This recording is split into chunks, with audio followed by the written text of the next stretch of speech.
Cut वाले मोजे मुझे नहीं पता मेरे कौन से। मैं दे रही हूँ बेटा, ये लो। ये वाले चाहिए थे। चलो पहनो, जल्दी से तैयार हो जाओ बेटा आप भी। ये बस तो रेडी हो आप? क्या हैं? जान रहेंगे। चल मुन्ने आप भी जल्दी से रेडी हो जाओ। बोली में ये वाले भी जान भाई क्या कौन से? ये वाले। ये नहीं पहनोगे क्या? फिर कौन से पहनोगे? कोई और दे दो, वाले दे दो, ये वाले ऐसे। ये लो, सही पहन लो जल्दी से। और यहाँ पर सारा लंच रेडी है। ये बच्चों की नहीं, मैंने आज पार्टी है बच्चों की नहीं, तो यहाँ पर आया मेरे मैक्रोनी। बच्चों के लिए 5 यानी कि डिस्ट्रीब्यूट करा है 5 बॉक्स मेरा।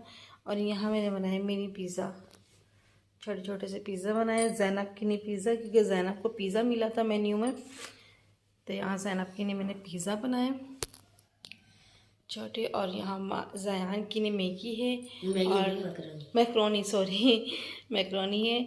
और क्या नाम है, मास के लिए नेगेट्स तल रही हूँ।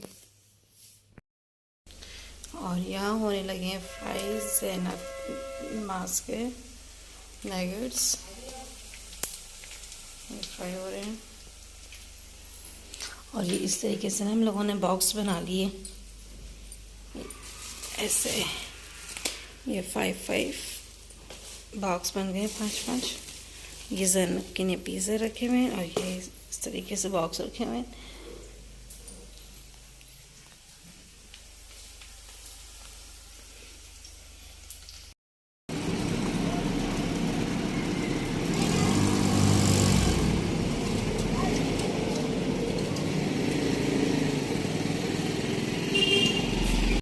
अस्सलाम वालेकुम माय यूट्यूब फैमिली, कैसी उम्मीद रखती हूँ ठीक होगी, मज़े में होगी और खुश होगी। अल्हम्दुलिल्लाह, अल्लाह का शुक्र है, मैं भी बिल्कुल ठीक हूँ।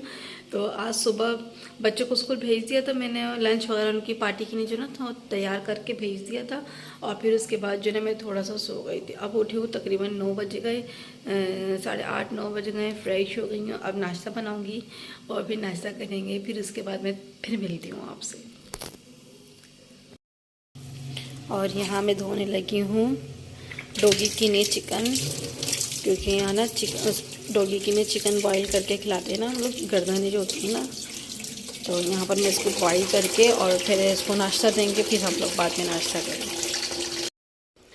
और यहाँ पर पक रहा है कलफ, क्योंकि मैं ना कलफ बनाने की नहीं यहाँ पर पतीला चढ़ाया हुआ मैंने।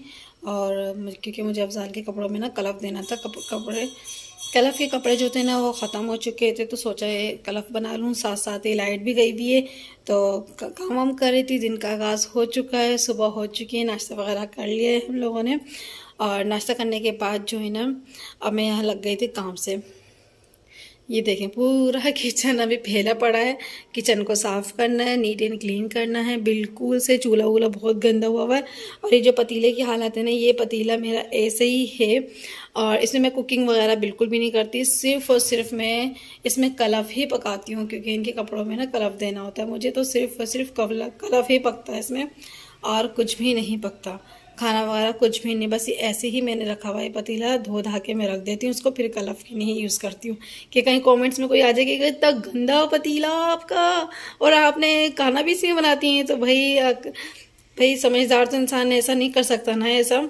तो हम इसमें खाना नहीं बनाते, सिर्फ़ और सिर्फ इसमें केमिकल ही पकता है जो कपड़ों में कलफ वगैरह देना होता है। तो यहाँ कलफ तब तक तैयार हो रहा है, तो मैंने अफजाल के सारे कपड़े भी निकाल के रख दिए हैं। तो बस और कलफ दूंगी, फिर उसके बाद अभी देखें पूरे घर में अंधेरा हो रहा है, लाइट गई हुई है, पूरे घर में अंधेरा हो रहा है। तो इंशाल्लाह फिर लाइट आती है तो फिर क्लीन सफाई भी स्टार्ट करेंगे हम लोग।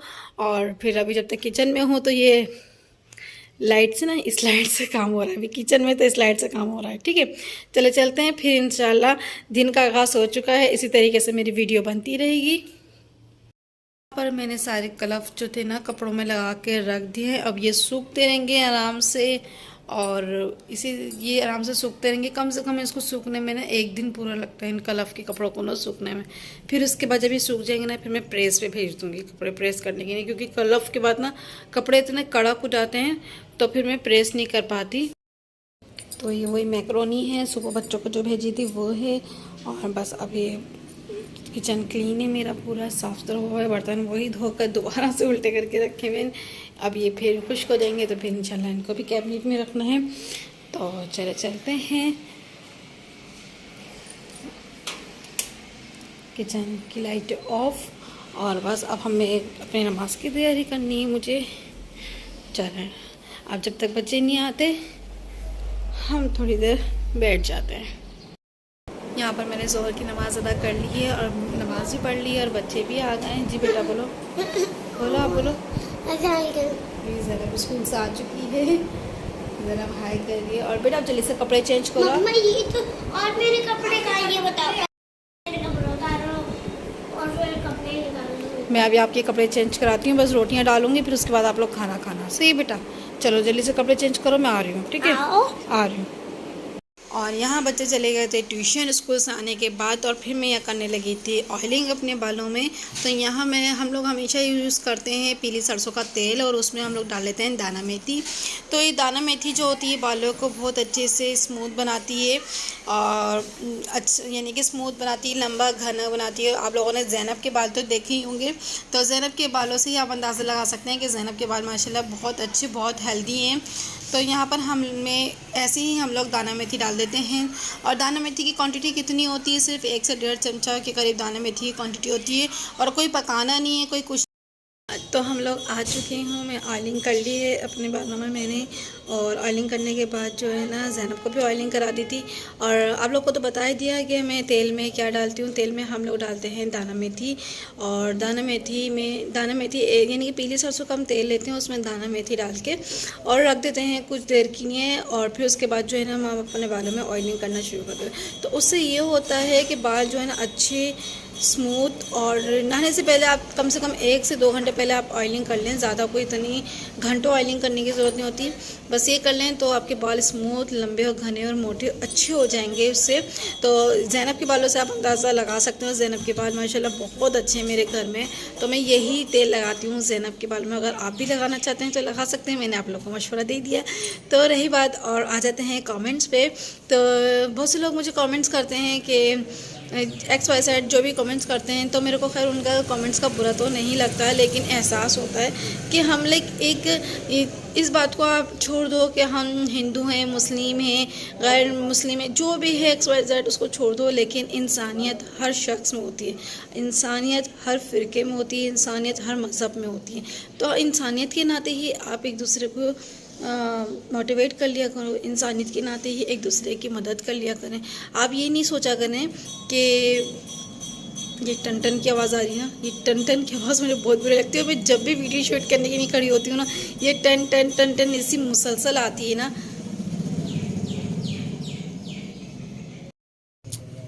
और फिर बहुत से इशू आते हैं कि मैं बग़ैर मेकअप की वीडियो बनाती हूँ। तो भाई मैं मेकअप करके वीडियो बनाऊँ या बग़ैर मेकअप करके वीडियो बनाऊँ, तो मैं आपसे ज़बरदस्ती ये तो नहीं कह रही कि आप मेरी वीडियो नहीं देखो या देखो। जो भी है देखिए, इंसान अपने हिसाब से और अपने नेचर के हिसाब से काम करता है। मुझे कैमरे के सामने आना बग़ैर मेकअप के ही पसंद है, और मेकअप करके आना जिनको पसंद है वो मेकअप करके आ सकते हैं कैमरे के सामने। कैमरे ने किसी को रोका थोड़ी है कि कोई बगैर मेकअप के नहीं आ सकता, और कोई कैमरा मेकअप करके कोई नहीं आ सकता। तो देखिए, ये सबका अपना अपना मकसद होता है, अपना अपना फ़ैल होता है।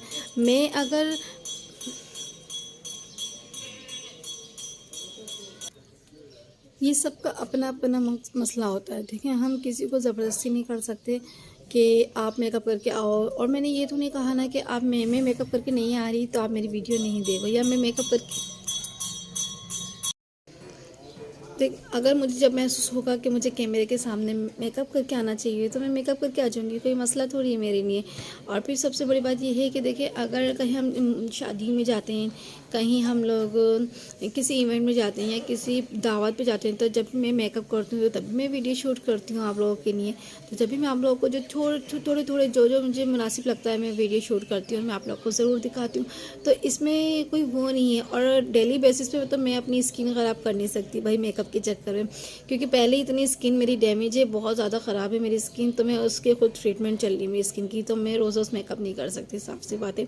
और दूसरी बात ये हो जाता है कि कमेंट्स की, तो अगर आप मेरे को आपके कमेंट्स का बस इतना ही सही रिप्लाई करना है कि आप कमेंट्स करते वक्त ये सोचे करें कि सामने वाले के पास भी दिल है, दिल आज़ारी हो सकती है उसकी भी।